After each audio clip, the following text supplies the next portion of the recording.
Hi, so it is time to get existential. Let's see what's going on with our friends, the Flumps.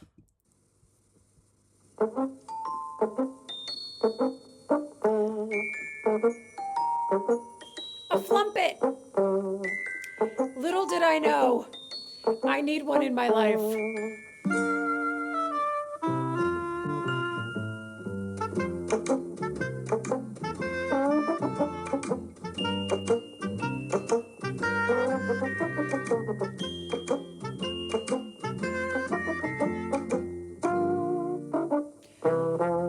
Okay, here we go.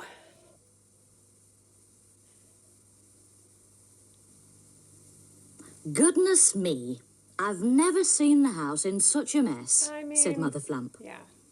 Things which should have been on their shelves were on the floor, and things which should have been on the floor were on the shelf. Mother Flump had a very good idea just who was making the mess.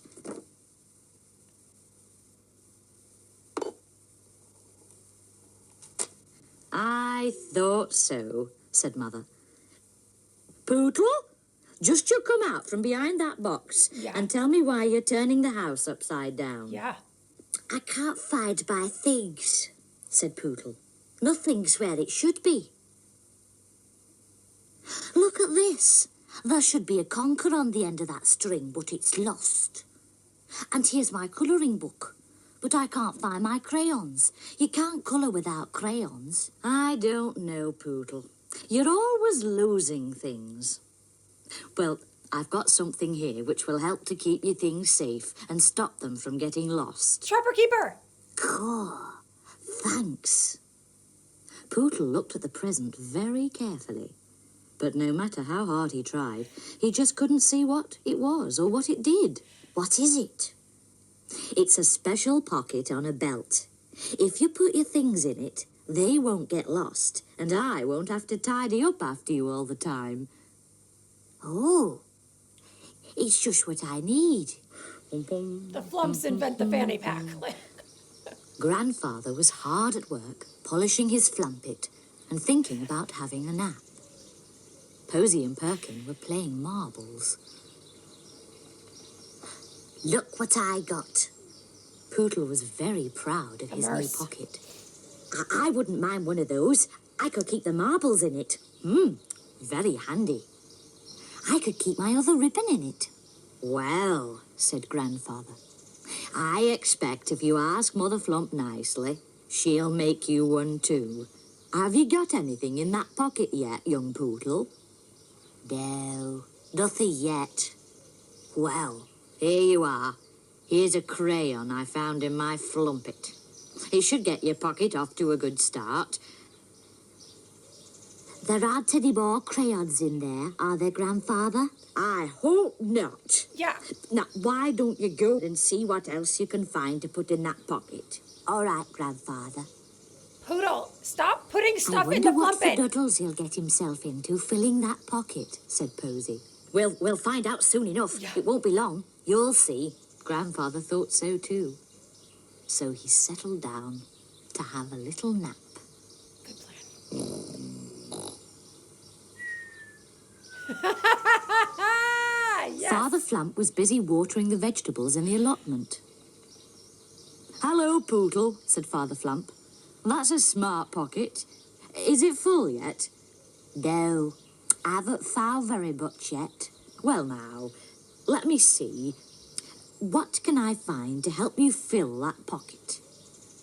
Of course, I've got just the thing.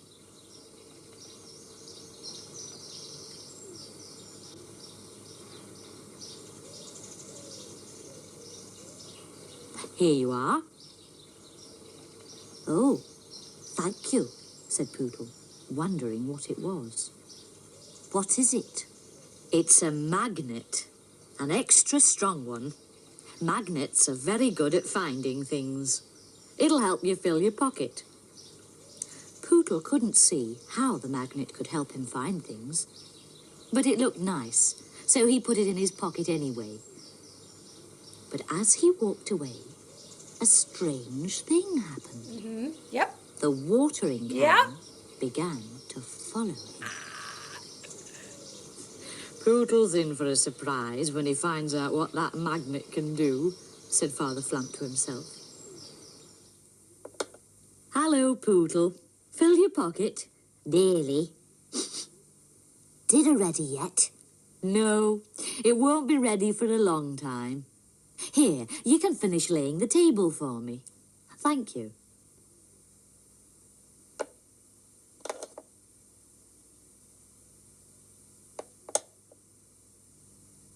Poodle still didn't know what the magnet was for or what it did.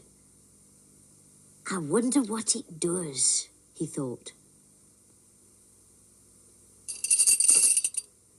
Hey, who's doing that? Oh, that's funny. Have you been playing with those spoons, Poodle? That table was laid a minute ago. No, they just moved by themselves. Mother Flump had an idea that Poodle was up to mischief again. Well, just make sure they don't move again. Poodle thought it safer if he moved away from the spoons. Go away, spoons. I don't want you. Poodle, you have been playing with those spoons again. No, I haven't. They just moved all by themselves. Oh, yes, said Mother, I see. Really, Poodle, stop playing games. Look, why don't you go outside and play in the yard? I'll call you when dinner's ready. It wasn't me. I never touched the spoons. They moved on their own. Poodle really couldn't understand what had made the spoons move. Oh, no! The spoons were following him. Go back to the table, spoons. You'll get me into trouble. The flatware But whisperer. the spoons stayed right where they were. They only moved when he did. Oh, dear, said Poodle. Yeah. This is the weirdest superpower ever. Oh, what's happening? This is silly. All the metal things nearby were being attracted by the magnet and sticking to Poodle. Yeah. Oh, dear. As he moved, all the metal things began to rattle and clink. Oh, said Poodle. That's a nice noise.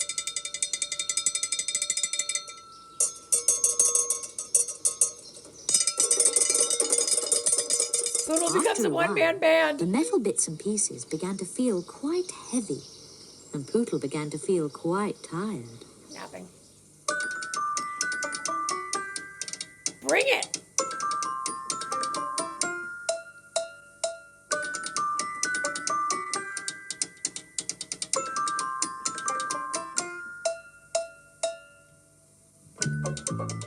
Busby Berkeley choreography. I love it. Yes! Okay!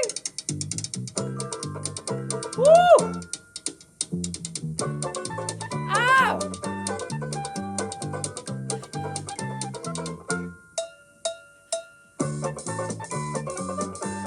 Amazing! Ooh! That's a cut!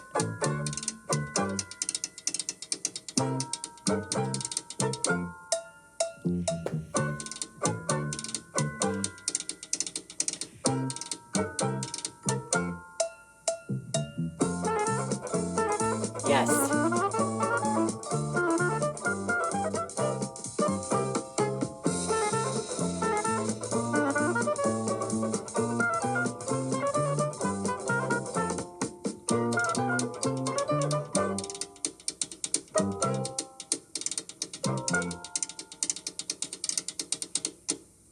Oh my God.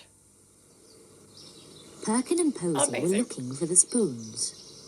Mother Flump couldn't dish the dinner up without them. Where have they gone? Said Perkin. It's silly. Spoons can't just disappear. I don't know, said Perkin. Where's he got to? Listen, said Posy. What's that noise?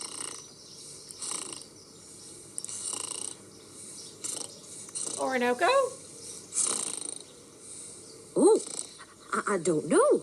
We'd better go and see, said Perkin. Perkin and Posy found the thing making the strange noises. It was asleep. I wonder what it is, said Perkin. I don't know, but it's got the spoons, said Posy. Do you think it's a robot? Yes. It must be. It must be a spoon-eating robot. Yes. Perkin and Posy edged closer to get a better view of the robot. Oh, that was a nice dream. It talks like Pootle. Who talks like Pootle? You talk like Pootle. But I am Pootle. Then why are you dressed up like a robot? I'm not dressed up like a robot. All these things just followed me and stuck to me. Don't be silly, Pootle. Oh, let me get them off. I'll do it, just you see. It'll be easy.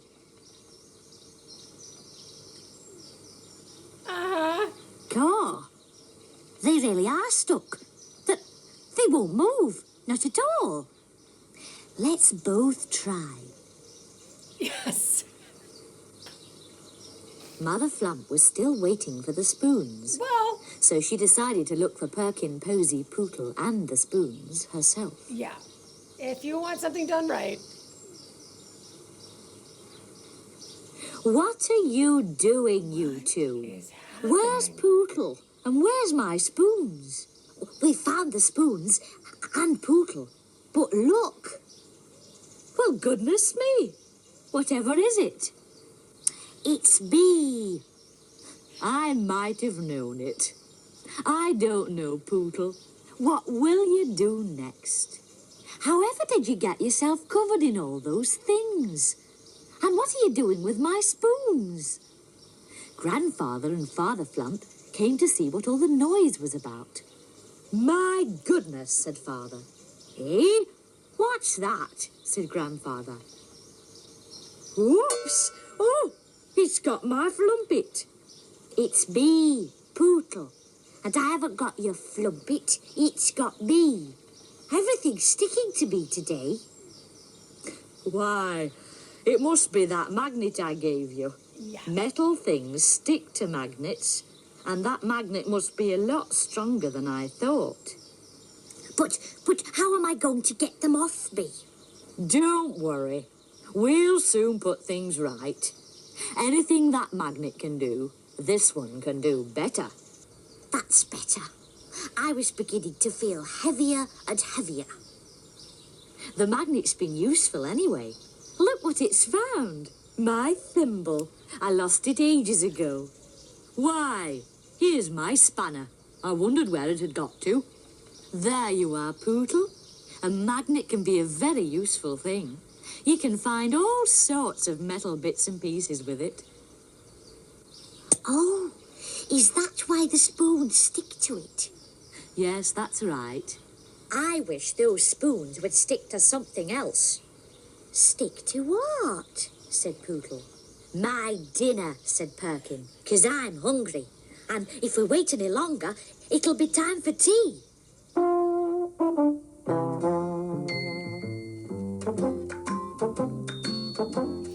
All right, I love that theme song just like you guys do, but copyright.